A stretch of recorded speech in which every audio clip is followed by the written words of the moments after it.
اکثر دوست بواسیر، ہیمورائڈز یا پائلز کے بارے میں سوالات پوچھتے ہیں اور شکایت کرتے ہیں کہ ڈاکٹر صاحب ہمیں پخانے کے راستے خون آتا ہے، ایسا لگتا ہے پخانے والی جگہ باہر آ رہی ہے اور وہاں پر پیپ کا دانہ محسوس ہوتا ہے۔ اس کے علاوہ درد، جلن، چبھن اور خارش کی شکایت کرتے ہیں۔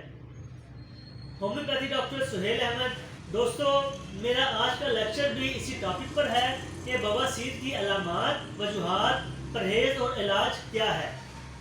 ہمارے پخانے کے راستے جو خون کی نسیں نارمل حالت میں ہوتی ہیں، اگر وہ پھول جائیں تو اسے بواسیر کہتے ہیں۔ بواسیر مختلف قسم کی ہوتی ہے۔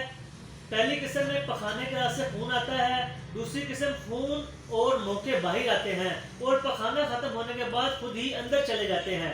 خون بھی آتا ہے، تیسری قسم میں خون بھی آتا ہے اور موقع بھی باہر آتے ہیں اور بعد میں مریض موقع اپنے ہاتھ سے خود اندر کرتا ہے، اور چوتھی قسم میں موقع باہر ہی رہتے ہیں اور اندر نہیں جاتے۔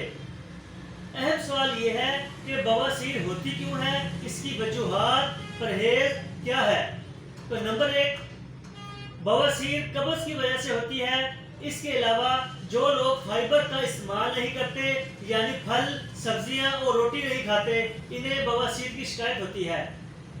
چوکر والے آٹے میں فائبر زیادہ ہوتا ہے اور بواسیر کی پہلی قسم فائبر کے استعمال اور زیادہ پانی پینے سے خود ہی ٹھیک ہو جاتی ہے۔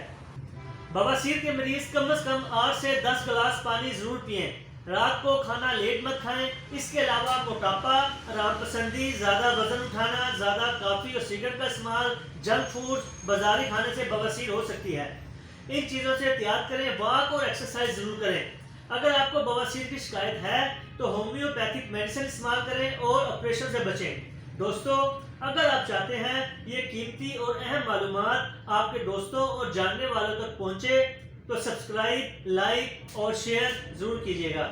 تھینک یو، اللہ حافظ۔